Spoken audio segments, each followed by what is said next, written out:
this is Angela. Welcome to Scrapbook Techniques. I'm so glad you're joining me again today.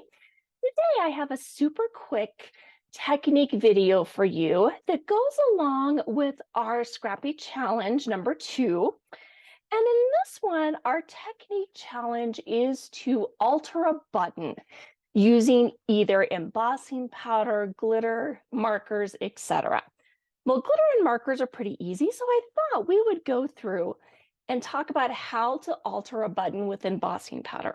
So let's get started. Let's take a look at the supplies that I have out here, okay? Number one, I am working with the Cosette kit from Close to My Heart, which is our kit of the month. And I'm working on some greeting cards with this particular kit. So I went through and I wanted to find some buttons, as you can see here, that kind of went along with this whole vintage color scheme. So here's a couple of the cards that I've already done.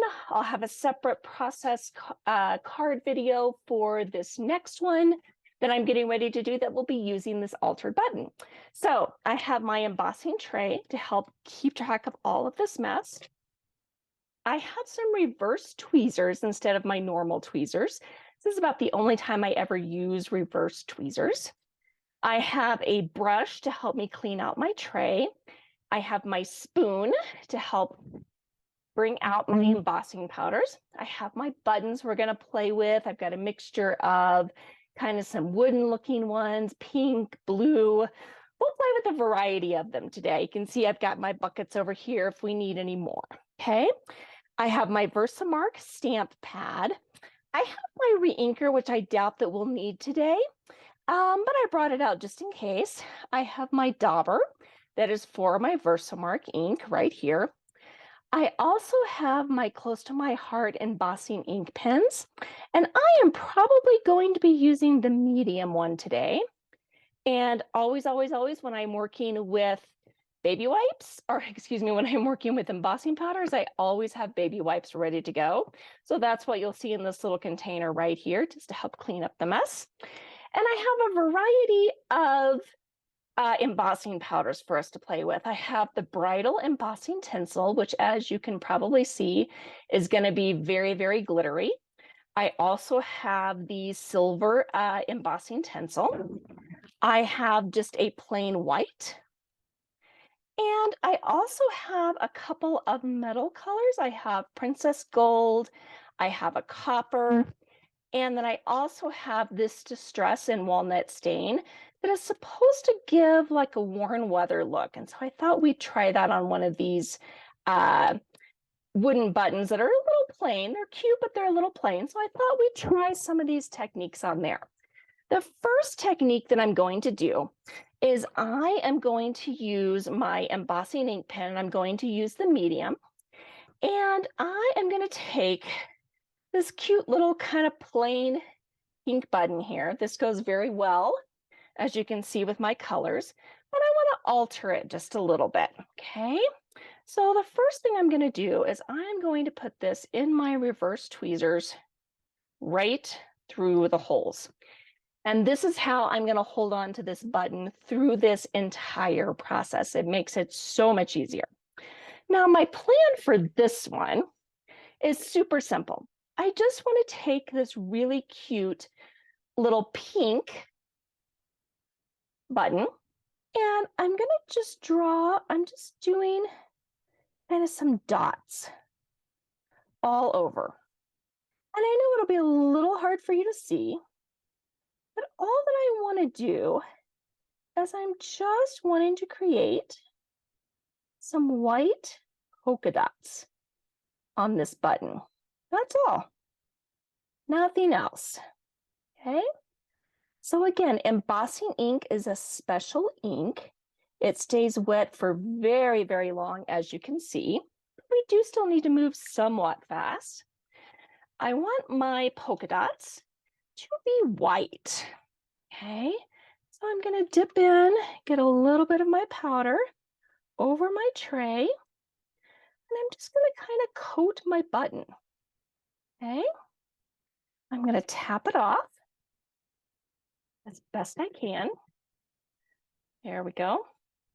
Okay, I'm going to look at it. How does it look? Does it look like I got enough dots on there? Do I need a few more? Let's put a couple more on, kind of here and there. Okay, there we go. Let's repeat that process. Again, I'm just going to kind of coat that button. All right, there we go. So now you can see what my polka dots are going to look like. I am going to grab my heat tool. I'm going to move the open embossing powder out of the way. I do have a silicone mat protecting my desk right now. And all I'm going to do now is I'm going to heat this embossing powder up until it starts to crystallize and become some really, really cute embossed raised polka dots. Okay, you can see it's just now kind of starting to get to that melting point. We'll keep it going just a little bit longer.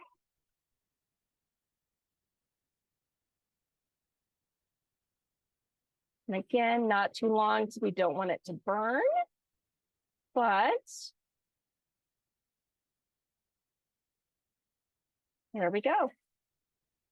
All right, and now you can see our little pink plain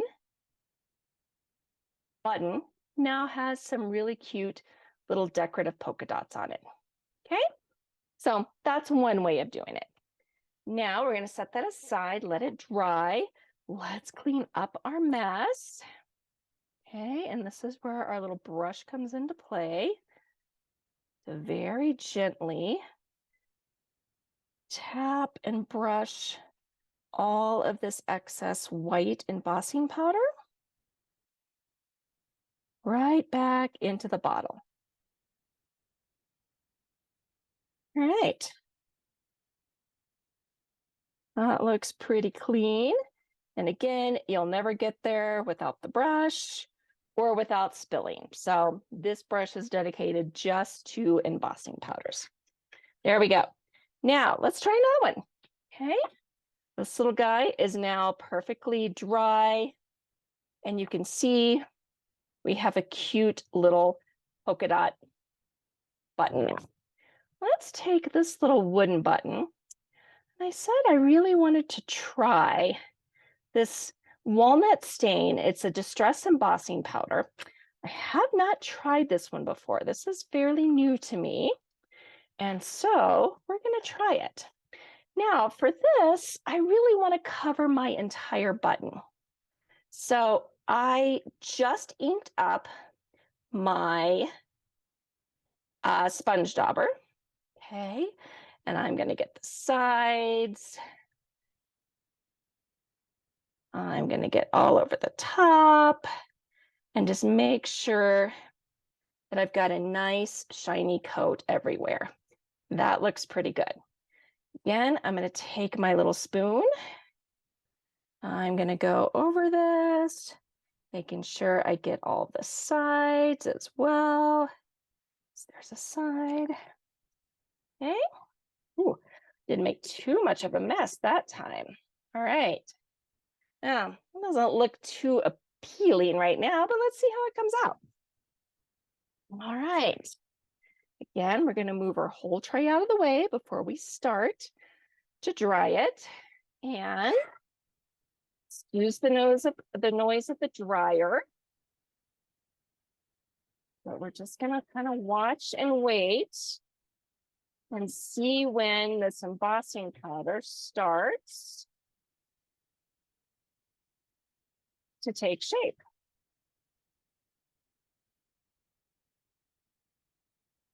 Oh, I can see it starting to bubble.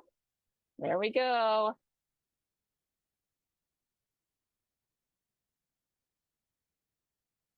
Let's make sure we get all these sides. Again, I'm not too worried at all about the back. That's looking pretty cute, I gotta say. Okay. And you can see it is starting to kind of melt, get that texture. All right. I'm going to do just a little bit longer here.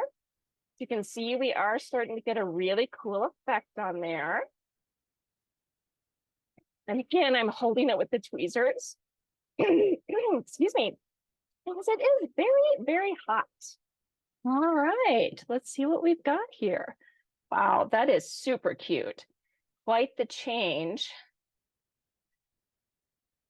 from this little wooden button here. So let's let him cool while we clean up over here a little bit. I don't think we made too much of a mess this time, which is great. Right, and again, nice, simple. Clean this up. All right, let's do one last one because I want to do some multiple colors. Okay, so we have, let's use this little pink one right here. Okay, and on this, okay, I'm going to go ahead and take that little guy off. Turned out super, super cute. I'm very happy with that. All right, so now let's do this light pink. However, what I want to do with this one is I want to do a couple of colors. I would like to leave some of the pink because again, that does go with the colors that I'm working with in this kit. However, I would like to have a little bit of shimmer and sparkle to this because this is pretty dull. So again, I'm going to do a quick re-ink. There you go. And I'll take this off for right now because I want to be sure I get into all these grooves really, really well. And the sides. All right. So put that back in there.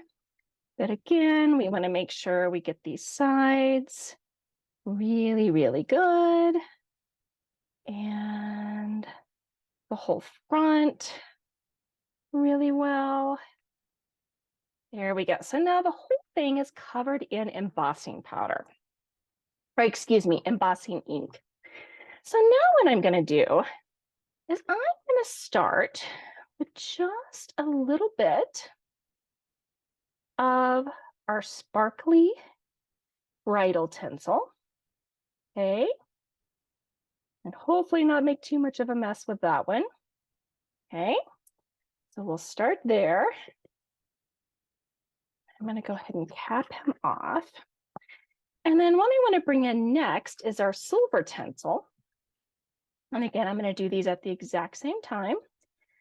And I just want to kind of come in and finish covering those parts I didn't get with the bridal tinsel. I want to bring those in and cover them. So you can see it's already pretty cute. And so let's see how this turns out. Again, I'm going to bring the heating tool over. And I'm going to start to heat this up. And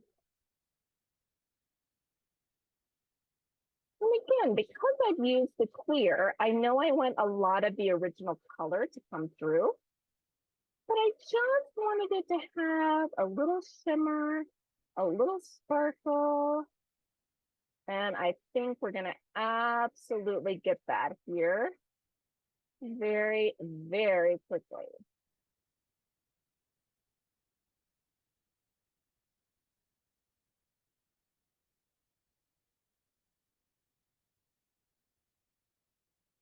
All right, we are done. Now you can see, even though this isn't the exact same button, this is very similar. So now we have this really cute dual tone button of silver and sparkly, but we still have that original pink color coming through. So it will still, in fact, go over here with my cards. So I hope you have enjoyed this technique today. Don't forget to subscribe below to be notified of all of our weekly technique videos and weekly process videos. And give me a thumbs up, please, and if you like this video and if it was helpful at all. Otherwise, we'll see you next week. Thank you.